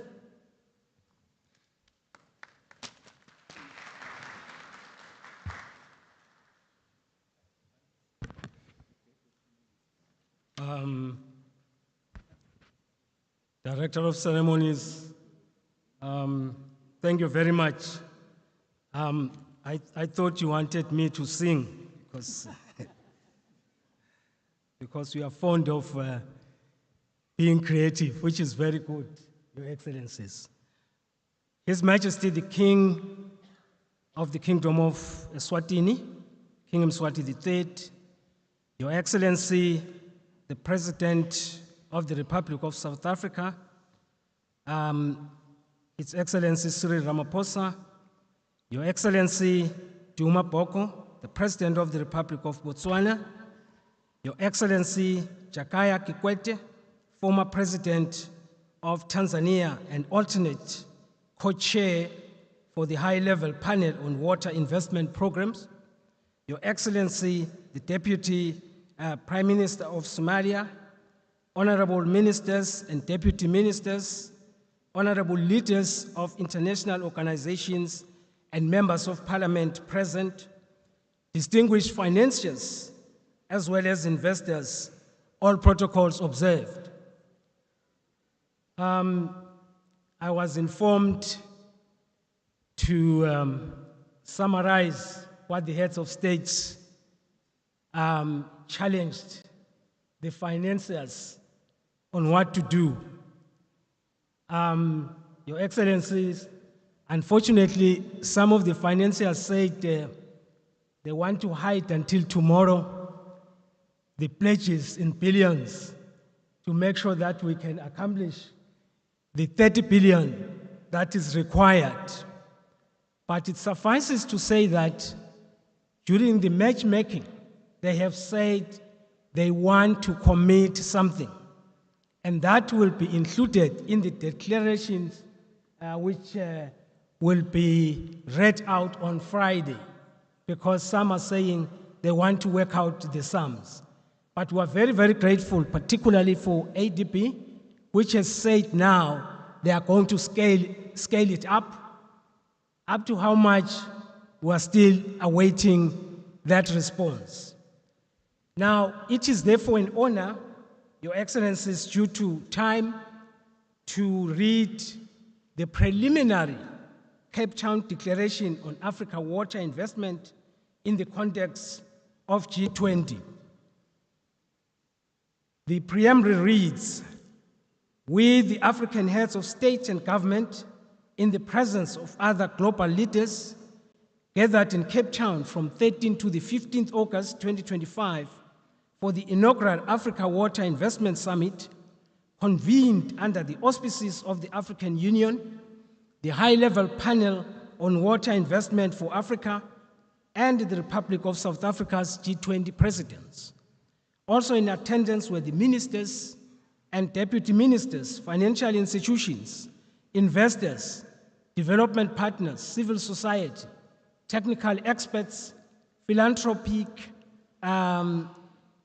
institutions, intergovernmental organizations, regional economic communities, United Nations agencies, private sector, youth, women, and academia, recalling the commitment of the African Union heads of states and government in July 2008 in terms of the Sharm el-Sheikh Declaration on Water and Sanitation, which is assembled AU Declaration 112, which seeks to accelerate the achievement of water and sanitation goals in Africa. Also recalling the Africa Water Vision 2025, which envisions an Africa where there is equitable as well as sustainable use and management of water resources for poverty alleviation, socio-economic development, regional cooperation, and environment. Acknowledging that inadequate investments in water have affected the gains which have been made across all the Sustainable Development Goals, or SDGs, and the critical role that water plays in climate change adaptation and mitigation and the goals of Agenda 2063. Recognizing that the Continental Water Investment Program, AIP, is the brainchild of the United Nations World Bank High-Level Panel on Water, HLPW. The HLW was established by the United Nations General Secretary Ban Ki-moon and the President of the World Bank, Jim Yong Kim, comprised of 11 sitting presidents as well as prime ministers. Recognizing the need to build climate resilience through water investments in Africa in response to the projected severe and more frequent impacts of climate change, as expounded in the African Union Climate Change and Resilient Development Strategy and Action Plan of 2022 to 2032. Recalling the approval of the Continental Africa Water Investment Program, AIP, as part of the Program for Infrastructure Development in Africa Priority Action Plan 2, which is PIDA PAP 2, by the African heads of state and government during the 34th Ordinary Session of the African Union Assembly, which took place in February 2021. Recalling the launch of the High-Level Panel on Water Investments for Africa at the 9th World Water Forum in Dakar on the 25th March 2022, comprising of the founding co-chairs being the Republic of Senegal, the Republic of Namibia, the Kingdom of the Netherlands, and the fourth President of the United Republic of Tanzania. Noting that during the UN 2023 Water Conference in New York, the African Union and International High-Level Panel released the High-Level Panel report with pathways for countries to mobilize at least US 30 billion annually by 2030 to close the water investment gap in Africa as part of the UN Water Action Agenda. Noting that in December 2023, during the COP28 in Dubai, UAE, the African Union Commission and the AIP International High-Level Panel launched the Africa Water Investment Action and Plan, outlining how countries can mobilize additional US 30 billion per year, which is required to ensure water security and sustainable sanitation on the continent. Appreciating the AU resolution Resolution Revised 142, which approves the proposal to adopt assuring sustainable water availability and safe sanitation systems to achieve the goals of Agenda 2063 as the African Union theme of the year 2026.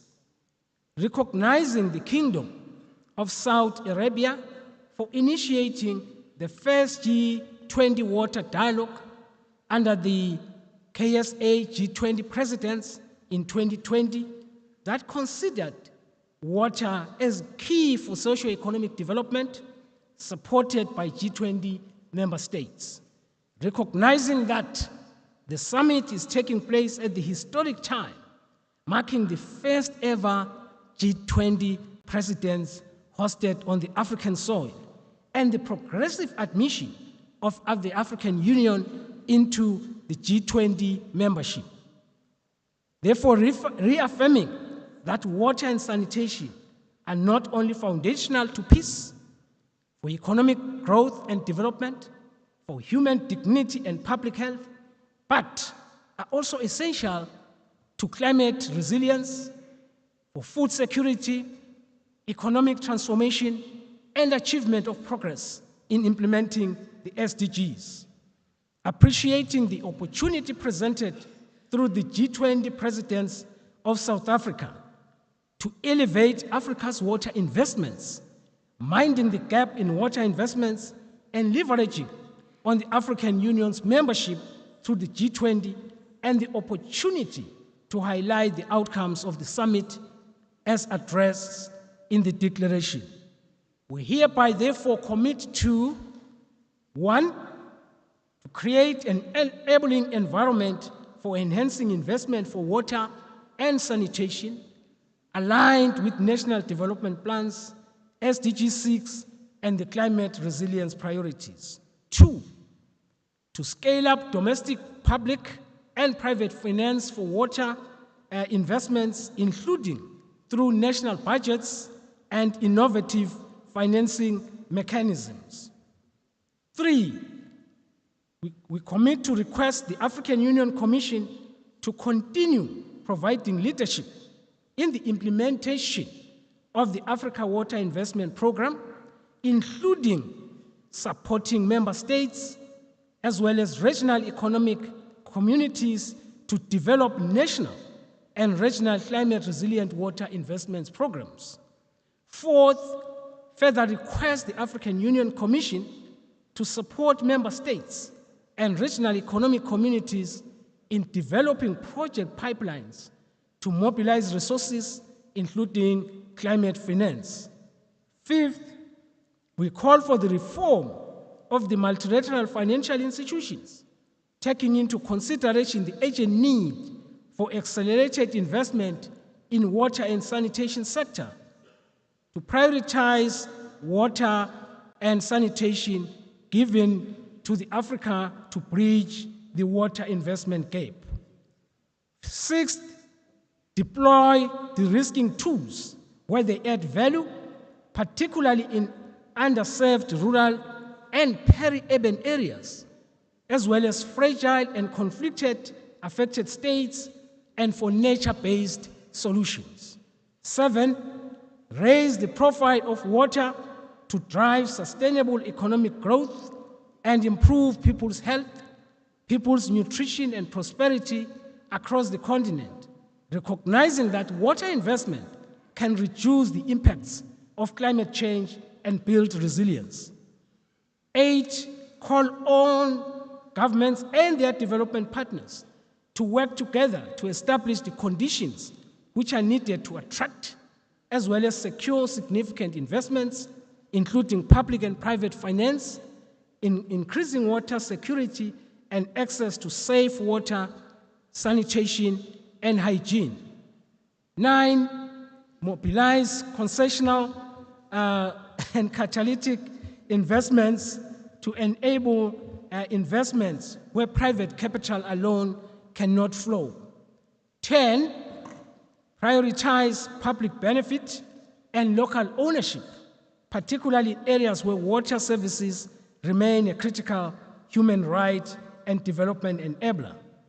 11, call upon the international and regional financial institutions in Africa to prioritize financing of water and sanitation investment pipelines, including innovative financing mechanisms. We also commend South Africa G20 presidents for the inauguration of the Global Outlook Council on Water Investments as a legacy initiative advocating for water investments at the highest levels of global diplomacy. We also request the inclusion of this declaration as part of the outcomes of South Africa's G20 presidents. We call on G20 leaders to support the endorsement of water as a core investment priority in the reimagining of multilateral finance.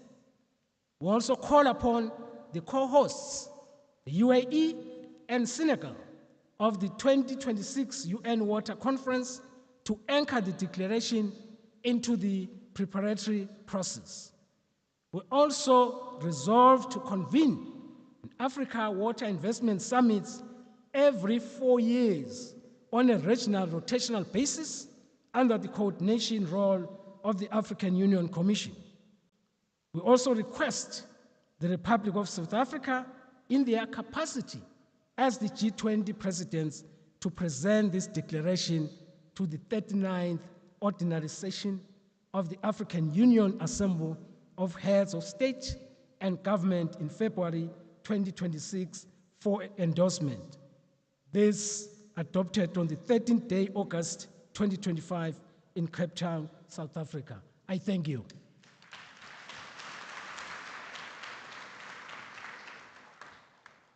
Thank you very much, Commissioner, for that draft. The draft has been shared with the offices of all heads of state. Ladies and gentlemen, you are such a calm crowd, good dignitaries, listened very well, and now we're going to get into the real business. But allow me, on your behalf, to thank all our heads of state as we give them leave from this plenary. Can we give a round of applause and give that ovation, standing ovation, to allow the presidents? Well, what more correction? No, yeah, allow the presidents to leave with us. Yeah. Ladies and gentlemen, whilst you are leaving, there is a correction that I just needed to make on one of the awards. If you could allow me, it is the UAE award. The recipient is His Highness Sheikh Mohammed bin Zayed Al Nahyan, President of the United Arab Emirates, for co-hosting the UN 2026 Water Conference with Republic of Senegal, sustaining high-level global water diplomacy that prioritizes investment and solidarity, elevating water in the global climate agenda through COP28 and promoting inclusive blended finance models. Now, His Highness Sheikh Mohammed bin Zayed Al Nahyan, I'll just hold on there. He is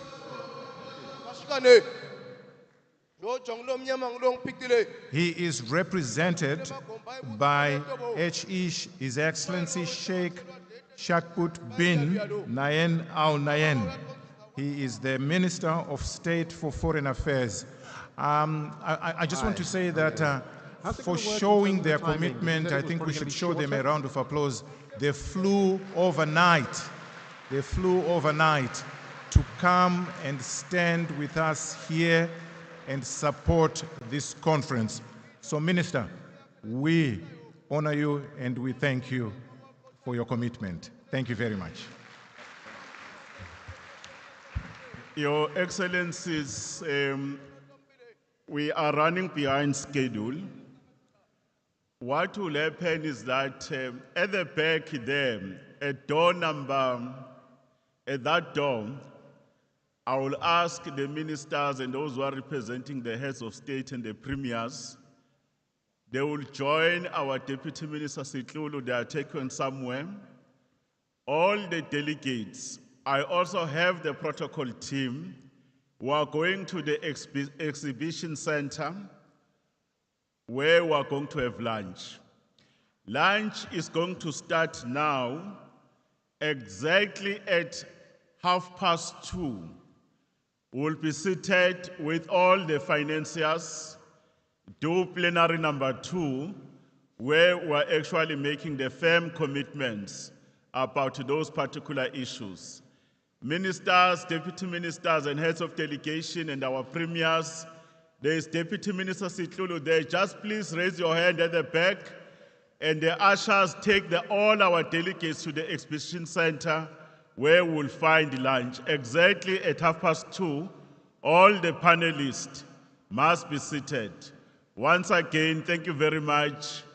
Our session is adjourned. Thank you. Those who are representing, they are not coming. They are going for food around the same floor. Oh, okay. For the photos, they are. Oh, all right. The major one is over, Minister. Thank you so much. You know, sometimes they will always be cheating around. No, they will always be, but you know how to stay in the ship. You've been at this, man. You're an old head of this. I was here to be deputizing yourself. No, thank you.